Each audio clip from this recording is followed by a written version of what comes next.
I'm tuning this Knabe piano, and I see that in the past it broke a string, a bass string on a bichord, and it was replaced with a universal string.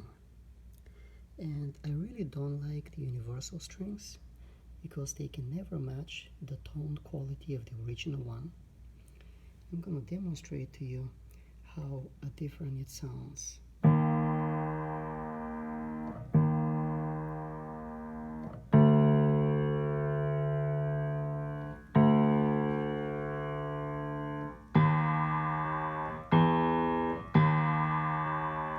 And this is, the unison is perfectly in tune. I just tuned it and it sounds as good as it can be, and still you can see how funky it sounds. It just can't match the original string. Let me isolate this, the new one, the generic one. It looks that this one had been replaced in several years ago. You can see how shinier the copper. It's much shinier than the other strings. So that tells me that this string is relatively new, and this is the first time that I've been called to tune this particular piano.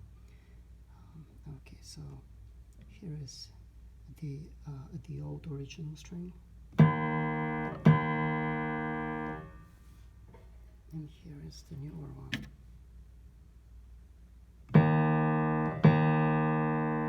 And together.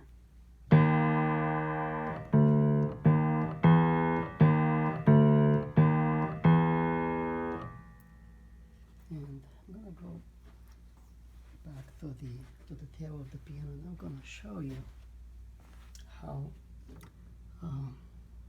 basically here at the bridge you can see they try to match the length of the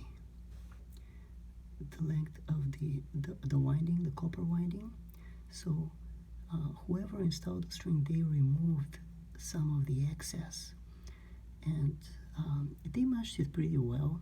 You can see in terms of length, it's pretty much the same. However, on the front, let's go back to the front. Show you. On the front, it doesn't match. You can see it also appears to be tinkered with. So I believe that they also cut a little bit. From here you can see, I see some very tiny marks. I don't know if the camera can focus and show it, but there are tiny marks that I believe that this was, the excess was removed as well. But even if they were able to match it perfectly, the length, this string would still sound different than the original, just because the generic strings are never a perfect match.